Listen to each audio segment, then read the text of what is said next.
Now the other thing is the tempo.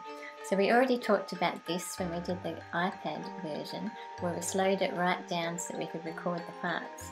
Then we sped it up again. So we've sped it up to 1:31, which is quite fast. And I actually record at that tempo because I found if I record slowly and then speed it up later, it becomes a little bit distorted. My vibrato sounds way too fast. So if you do it at tempo, that's, I find, the easiest way to do it, even though it might be very fast. But in this piece of music, in Brahms's Hungarian dances, there are some fluctuations in tempo, so you don't want it to be fast all the way through. And sometimes you might want to slow it down at the end or do things like that as well. So here we'll have a look at how you can do that. So what we do here is we go down where it says track and we go show tempo track. And that will show you where your speed is at. So at the moment everything is at 1:31 because that's our basic tempo that we're going. But where we want to speed up or slow down, which is where it might be written on the music, writ or something like that, or it might be just there's various places where we need to slow down. So again, it's a bit like what you did with the volume track. So you just mark the places that you want it to slow down. So if I mark here, that's about where I want it to slow down.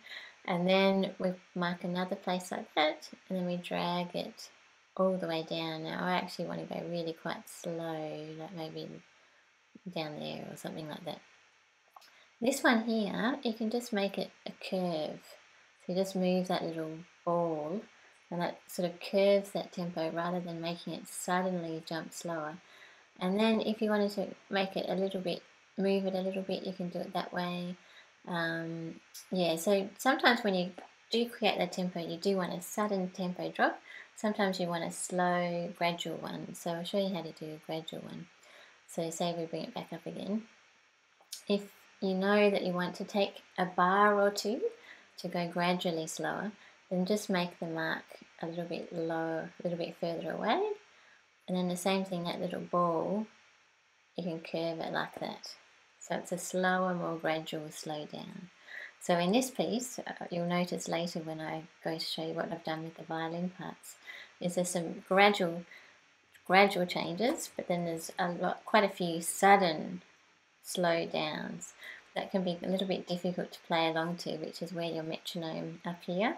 It's very, very important, but we'll talk about that when we get onto the violin parts. So now you've done all of those edits, it should be slightly easier to record the violin parts. I say slightly because for me it is always a challenge.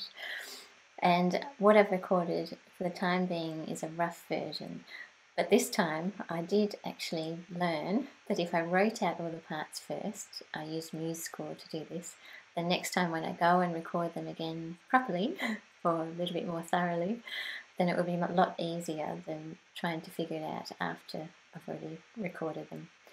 So let's have a look at how I set up the violin parts. And after I do this, I'll explain what I do at the final stages.